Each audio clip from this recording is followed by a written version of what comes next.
Hello, everyone, and welcome to another Unstoppable Conversations. And I have Gail Dixon in the house today, and I'm so excited to have you here, Gail. Thanks. I'm delighted to be here. Looking forward to our Awesome. conversation. So, Gail, tell us a little bit about you, your business, and how do you help others? Well, my business is more of a social movement, really, than a traditional business, in that I don't sell products. What I do is inspire people to engage in a way of being in the world and to bring people together in that way of being. It's what I call living by heart, and the movement is called the Heart's Voice. And it came about because of my recognition that I had spent the better part of my professional career speaking for other people, promoting their messages, their missions, the things that were important to them, and communicating well, and certainly doing worthwhile things. But that really there was something deep in my own heart that longed for expression in the world. And that my skill with words, my ability to put the right phrase together to help people get a concept, connect with an idea, connect with another person, that was the thing, the sacred gift that was placed in me, that I was placed on earth to bring into being. And as I recognized that rather than being engaged in writing other people's messages all the time, I needed to be the messenger for the importance of speaking and listening from the heart, the importance of using the voice of care and compassion and love and connection rather than the voice of fear or anger or competition or opposition, to teach people to use that sacred gift of communication that sets human beings apart from other species in a way that benefited the well-being of everyone. And that included listening from the heart, not just speaking, but listening. And that because of my skill with words, I was supposed to be the spokesperson, if you will, for the heart's voice. I was supposed to be the voice that said, speak from the heart. Find that sacred message in yourself. Find the way to express it in the world. That is how we will survive and thrive as a collective community, as a worldwide community. Listen from the heart for the message and the meaning in other people's lives. And the more we do that, as the ripples grow out, we come closer together. Sooner or later, all those ripples, dropped like little pebbles in concentric circles, grow into the wave and grow into the ocean, and then grow into the universe of love. That is so exciting. There was a couple of things that I heard you say, and I think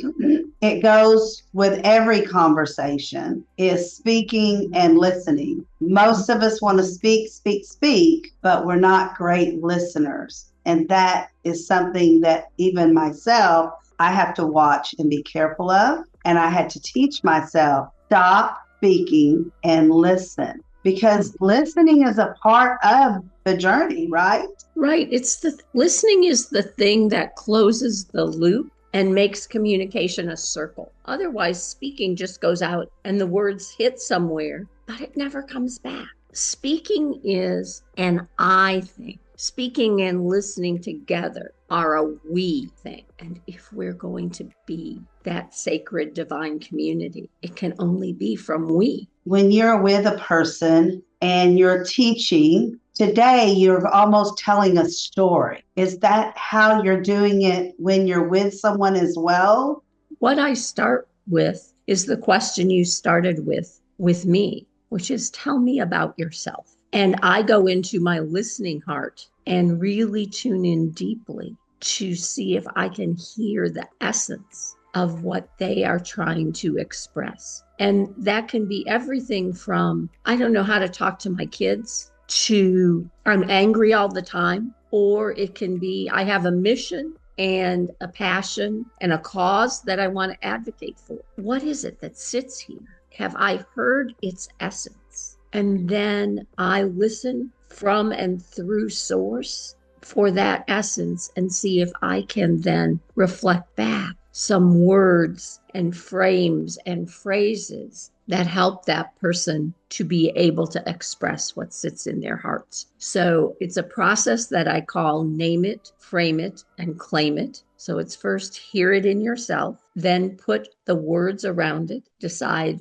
who needs to hear it and how, and then go out and live into it, whether that's in the way you conduct your relationships, in the work that you do. That I work a lot with folks who are in the healing professions. And very often they talk about, I do this kind of massage and this kind of therapy and whatever. And the thing that makes them connect with a client is not that description of services. It's the essence of, what do you heal in the person you touch? How is someone? So sometimes I ask people, what will be different for a person in what they say or do or think or feel or have or don't have after they work with you? Because that's the essence of why you're doing what you do. So I listen for that. We play with words. We talk about that. Sometimes people get it right away and they run with it. Other times they have to sit with it a while. But it's really about making the connection between what stirs here to what comes out here, out into the world, and living into it. I love that. Name it, claim it, and frame it. Yes. I love that. It puts it all into a picture for me. And I think the audience, it will as well, where we can visualize what we're doing, why we're doing it, how we're doing it. Yeah. So, and I think I heard while you were talking, my own hearing. Of course, you didn't say it directly. So you can work with on a personal or a business level. Is that correct? That's right. I really work in two streams. The personal development stream, the just who you are and how you be in the world, and the business marketing, messaging, that kind of stream. And what I find often is that I will start with someone in one stream, and then we kind of migrate to and see the connection to the other stream. That there are many people who find their work first, and their work reveals their inner core self to them.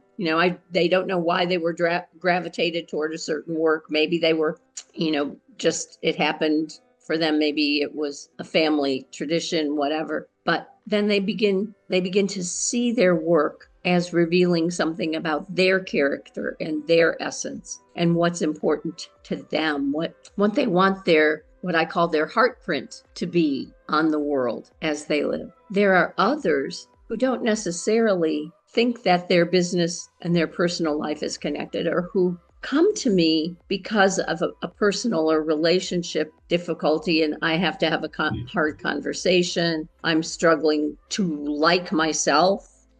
These are old tapes, old things I'm hearing in my head about myself, and I want to replace them with better messages. And as they begin to uncover those layers, they suddenly find that grows into a passion or a work that they want to do, or they see the connection between what they're doing for their work and what they're experiencing in their lives. And it's fascinating work. And, I'm really this year encouraging people to make this the year of living by heart. Live from and through your heart into the world, and find ways for the heart to be not just the recipient or the observer of the life that comes at you, but the creator of the life you live into. Oh, that's awesome. And, if we would all live by the heart, this would be an entirely different world that we live in today, wouldn't it? It would indeed. And, in this day and age when so much of our collective and common dialogue, what we see in the media, what is talked about in our halls of government, what exists in our homes and communities, so much of that comes from a place of anger and opposition and separation and negativity. And people are in pain because of that. People are in pain when they turn on the news and they hear those things. People are coming from places of fear. And if we can be in touch with, that's why I talk about a movement. If more and more of us can take up the mantle of living by heart, living through heart and from our hearts, that energy grows and those circles eventually connect. That's what's really important. Absolutely. And, back in the day, as my grandchildren say, in the dinosaur years when I was younger, Yes. we were taught, that separate home from work. There weren't as many entrepreneurs back then as there are now. More women work outside the home now than, what we did back then. But, in today's world, I know when I coach people, I'll tell them, you really can't separate home from work because it all runs in together. Yes. And, sometimes one or the other has to rise to the top of time or consideration, but you still have to see yourself as a singular, whole, integrated person, not a set of compartments or boxes. You don't hop from the LaDonna mom to the LaDonna grandmom to the LaDonna networking expert to the LaDonna speaker to the LaDonna community activist.